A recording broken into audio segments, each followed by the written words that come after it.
Hey, good morning and welcome to Times Gone Tech.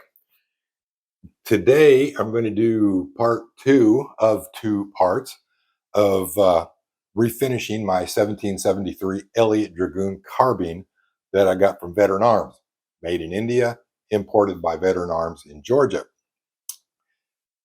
So, the last episode, or the previous episode, I took the lock apart, tuned it up, blued it with some liquid blue called super blue, cold bluing process, over the counter stuff, easy to apply, anyone can use it, and started on the stock. Well, as it turns out, I did a lot of video of refinishing the stock, and it was boring as hell. Me with a bare stock sanding, ooh. Me rubbing on stain, ooh. So, not going to bore you with any of that. I'm just going to show you the results. Then I'm going to take it outside and shoot it. The problem is, it's been thunderstorming all night, and it's set in, or at least it's forecast set in for most of the day. I'm looking out the window to see what it's doing. It's just barely getting light right now. During a break in the hardest part of the rain, I will take it out in the back and shoot it. We'll load it up. We'll shoot it a couple times. But I wanted to talk a little bit about the gun in general. Well, let me just say up front that I'm not happy with it. I did not like the way it turned out. I like it better than when it came in, but it doesn't look like what I was seeing up here. So I will have to redo it sometime in the future. There are some historical inaccuracies about it, which I'm going to try and fix. There's a company called the Rifle Shop out in Oklahoma that makes exact historic reproductions for these types of guns. Oh, the cuckoo clock. And I'm going to be ordering some parts over the year to bring this particular gun more into line with historical accuracy. But in the meantime, that bluing material that I use, that super blue, yeah, I don't know if you want to use that on a flintlock or not. I had never used it. I've always used a hot plum brown type of stuff, which I'm going to use on my artillery carbine.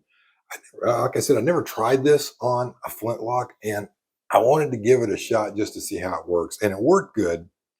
But to give you a comparison, this is my 1738 Heavy Dragoon. Now, this one I'm a lot happier with how it turned out. There's a few problems with it still as well, but I like this one better. So this used a slow cold rust bluing method using muriatic acid or hydrochloric acid. And if you want to see how I did that, I got a playlist on how I refinished this. I got this also from Veteran Arms. It also came in with that really ugly red finish that was probably historically correct. But yeah, I got a detailed playlist on exactly how I did that. And it's holding up quite well. But with the super blue, um, the priming pan and the vent on the barrel, the heat from the flashing powder is burning it off, burning the bluing off. So it will have to be touched up periodically. It kind of looks cool in a way. It makes it look used, makes it look, like older, like antique kind of look. But it burns the rust protection off. So, I might I might strip all that off in the future and go with a cold rust bluing process on it as well, or just use a hot plum brown method because I've used it before and I know it works pretty well. So, as to the carbine itself, here's what it looked like originally, and here is what it looks like now. I don't like how it turned out. Part of it is this wood, it's teak. Teak doesn't take a stain well. It doesn't finish well. It doesn't have pretty grain. It was never used, to my knowledge, in gun stocks. Maple, walnut was the preferred wood. Maple, curly maple among civilians, but among military, walnut or ash was the preferred wood. Maple, of course, also even a wood like beech, which when it's stained, it has no grain at all, and usually they would just paint it. But anyway, yeah, thunderstorms. Enough of that. Let's step outside and get this thing loaded. And then in between the worst of the rain, I'll see if it'll shoot in the rain.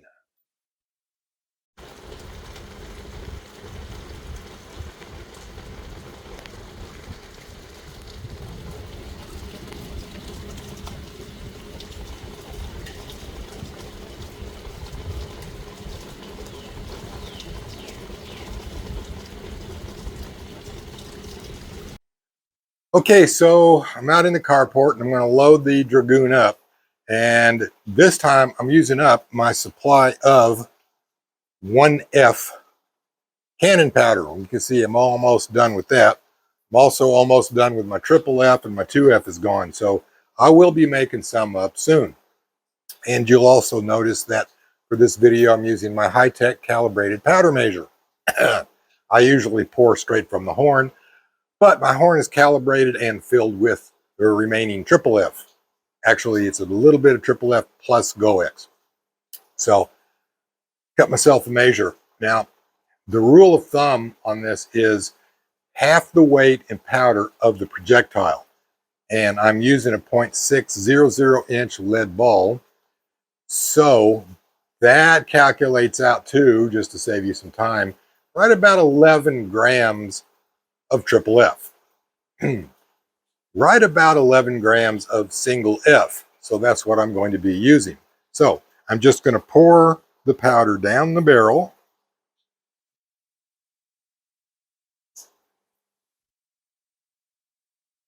And I've also been using a tightly patched ball, but this time I'm not. I'm going to use just a 0.600 inch lead ball. Drop that down. Put in just a little paper to hold it in place. And this is the way they actually probably would have loaded it then, or they would have used a paper cartridge, this being a military firearm. Tamp it down.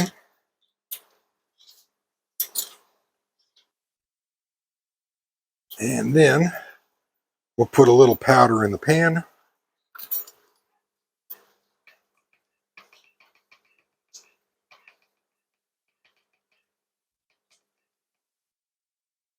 And I want to show you, if you can see, really just how little powder I'm using. And you can also see that I'm keeping it away from the touch hole. If you go right up to the touch hole, the vent creates a fuse effect. And you'll notice when you're watching me shooting, I did that one and it's got a pronounced hang fire. It's burning through the vent. Otherwise, if you're away from the vent, you get a flash, and that flash just flies through that vent and ignites the main charge. So now all I've got to do is let the rain let up for a few minutes and then traipse out into the soggy wilderness and try it out. Okay, I am out in the forest behind the house, and as you can see, at least I hope you can see it on the camera, it's coming down pretty good. Now, it was a real toad floater earlier, but it's actually let up a lot. So still, I'm going to make this quick. I want to see if this thing will actually shoot. Now, this is the kind of day where a greasy knee would come in really handy, but I don't happen to have one. So let's just see what happens.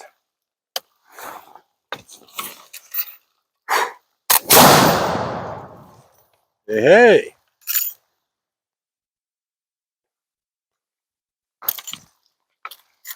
Not bad. Let me show you something. Can you see that smoke? just hanging in the air like that. I love that.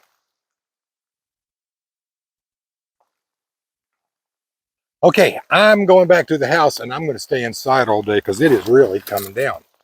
And this is where I'm going to carry my gun home like so. It's okay if I get wet. I don't want the gun to get wet.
Thanks for watching, everybody, and see you next time.